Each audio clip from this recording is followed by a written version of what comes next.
This could be one of the most straightforward videos I have on TikTok.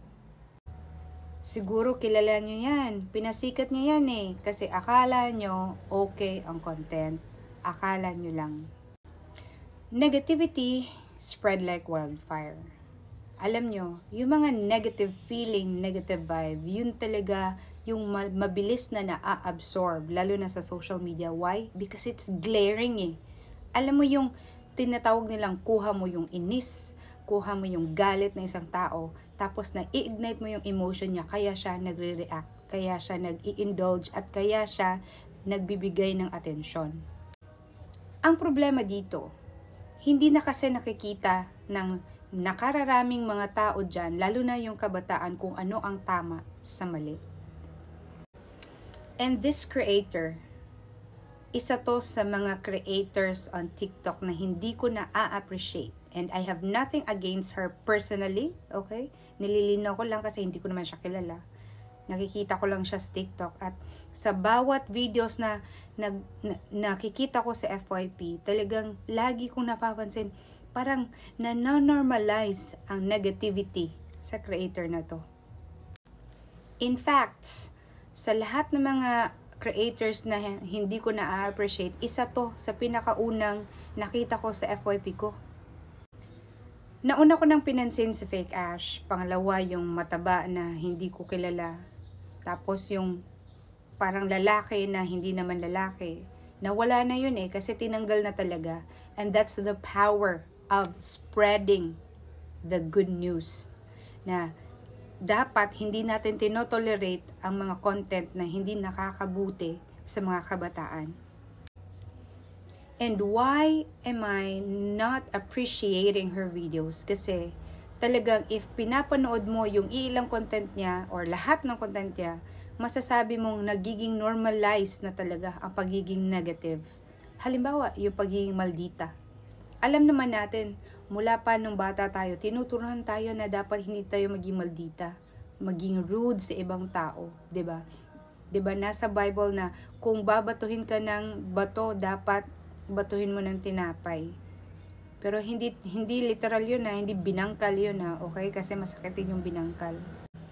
Pero sa content creator na ito, pwede niyang i-normalize na pwede ka ring maging maldita. Alam mo yung ganun, yung core value ng isang tao ay nawawala. And why is it dangerous? Kasi kapag na-normalize ang mga negativity sa buhay natin, okay, we are promoting sa lahat ng tao, hindi lang sa mga adults, pati na sa mga bata. Well, sabihin na natin, ay nako, videos niya yan, sa kanya yan, karapatan niya yan, lagi nyo yung sinasabi kasi sinusuportahan nyo, ano? Pero, hindi nyo ba naiisip na dahil pinapasikat nyo, ang nakikita ng kabataan ay yung negativity niya? So, aakalain ng mga bata na hindi, walang kamuang-muang na, okay pa lang maging ganito. Okay pa lang ito ang gagawin ko. Okay pa lang ganito ang approach ko. Kasi dito ako sisikat. Dito ako susuportahan ng tao.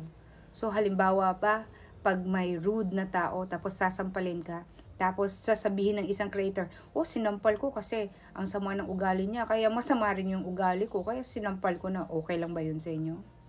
Like, kailangan natin lagyan ng thin line, you know, yung content creation natin at yung totoong values natin. Kasi kahit pa sabihin nyo nagpapakatotoo ka, the fact na maraming nagpa-follow sa'yo, dapat alam mo kung tama ba ito pamarisan ng ibang tao. Tapos sasabihin nyo na naman na, ay pakialamera ka, as in, wala ka na ba ibang ginagawa kundi mamansin ng tao. Siyempre sasabihin nyo yan kasi you support the person eh. You support the creator eh. At ano naman yung masama sa mga ibang media dyan, mga social media personality dyan, kung i-invite nila yung mga famous, ang gusto lang naman nila, reaction. But me, in my TikTok, ayoko na nagpo-promote ako ng mga bagay-bagay dito na talagang nagpo-promote ng negativity sa mga kabataan. Because my concern ay ang mga kabataan natin. Kaya, as a social media here, as an online media here on TikTok, it is my right to tell my point of view, to share my point of view, kung ano ba yung dapat na panoorin ng mga kabataan. Kung ayaw mo, edi wag, skip mo.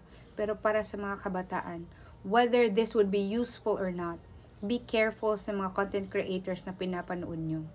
Kasi ang mga negative feeling, yung mga, halimbawa yung pinupukaw yung mga emosyon nyo, dapat kayo dun talaga mag-ingat.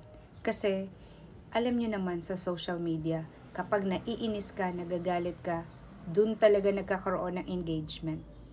So, talagang maraming tao dyan, kahit wala namang nangyari, sinasadyang gawing mainit ng issue, tinitrending style ang issue para lang magkaroon ng engagement. Kaya nga, again, mag-ingat sa mga content creators na nagpo-promote ng negativity. Magalit na kayo sa akin, I don't care. Because I am not here to please you, I'm here to inform you.